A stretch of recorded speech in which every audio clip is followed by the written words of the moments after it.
guys? Coach John again with part 2 of our facts, what, where, and how much. This is part 2, where are we going to find our fats? Now I know that in the first episode, first video, everybody was probably like, well, why didn't you just talk about where in that one? And you kind of did mention it, John, but I kind of wanted to go into more depth, and I felt like it required its own video. I want to make a couple really cool points, and I think this has really helped you find your most viable sources of healthy fats for your diet. So we're going to kind of walk you through all of this. I think you're going to find some of this very fascinating, as did I when I was researching it. So let's go ahead and just get started. So this is oleic sunflower oil. Now, I actually am not well versed in this process of how they get from sunflower oil to oleic sunflower oil. I'm not sure if it's a heating process. If it is, this is a no-go. But the fatty acid profile and makeup is very interesting. First of all, because it has the highest monounsaturated fat percentage than any other food I could find, even olive oil and avocado oil, which is super fascinating.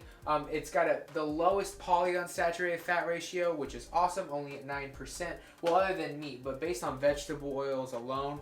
And it has 9% saturated fat, the lowest I could find, which is fascinating, right? So, I mean, in terms of, as long as it's processed well, and I'm going to make sure that I want to do another video talking about oils. I want to get much more versed in these processes and, understand what they go through and how it changes the molecular structure. Kind of how, with vegetable oils, they're extracted at a high heat, which manipulates the molecular structure of the fats and strips it of nutrients. So figuring out how oleic sunflower oil becomes that, if that's natural or a process, and then, of course, getting into the cold presses and the benefits of that. But moving on to the cold pressed oils, olive oil is a powerhouse food. Now, I personally do not like extra virgin olive oil whatsoever. I think it tastes terrible. I just don't like it. But that being said, it's got an amazing healthy fat complex. It's got 11% polyunsaturated fats, which is a good omega 3 to 6 ratio, mind you. 72% monounsaturated, most of which is oleic acid. Oh, and it's an omega 9 that I absolutely adore. If you follow me on social media, you know I talk about it quite a bit. Avocado oil is loaded with it as well. It helps you burn more fat. Studies have shown that when you ingest this omega 9, your body burns more calories digesting and using it than it does any other fat or any other fatty acid that you ingest. So definitely a great fatty acid complex in olive oil. What I find really fascinating though is 17% saturated fat.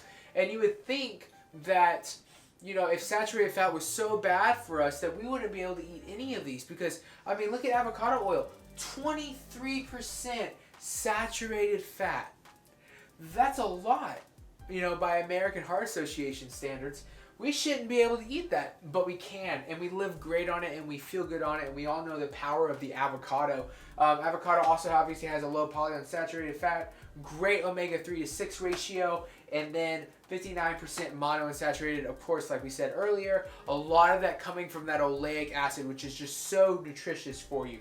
And then we go into the beef fat. Now, it is slightly different in the omega 3 to 6 ratio with the grass-fed cow in relationship to the grain-fed cow. But these are numbers for just a grain-fed, just to kind of give you a base idea. We're going to get into eggs and the difference in a second. So hopefully you see the difference there, because as you know from part 1 of our video, we talked about how if grass-fed beef is too expensive, and I understand that, possibly first switching to pasture-raised eggs could be help you get in those extra omega-3s and that healthier fatty profile without, plunging into your wallet too bad.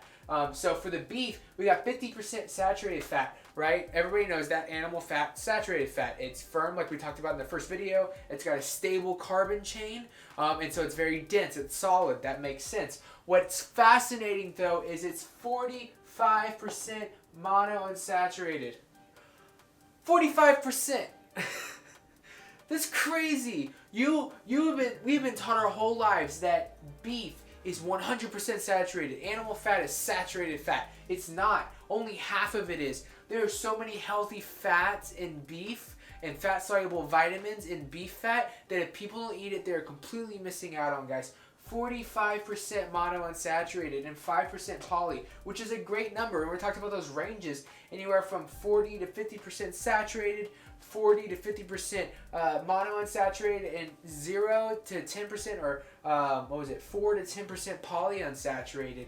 That's a beautiful, I mean, you literally can live off of beef. It's got an amazing fatty acid profile. It's got amazing proteins. If you eat some awful organ meats, not awful, offal, I don't pronounce it, it's O-F-F-A-L.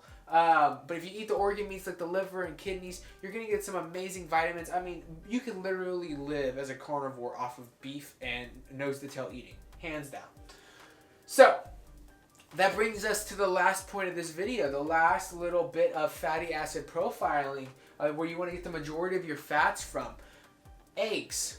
Now, we talked about in the last video about how if you can't afford grass-fed beef, pasture-raised eggs is a next step for you, and it's a great step for you to take. It's not going to be as expensive as buying grass-fed steaks, but you're still going to really change up your fatty acid profiles. Let's look at this. I want you to see the dramatic difference here. It looks minuscule, but it's not.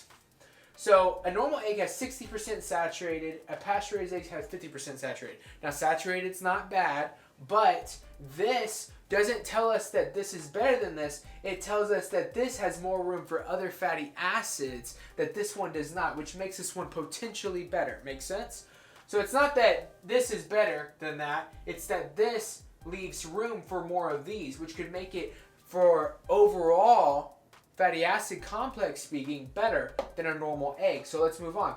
Monounsaturated. It's got 10% more monounsaturated.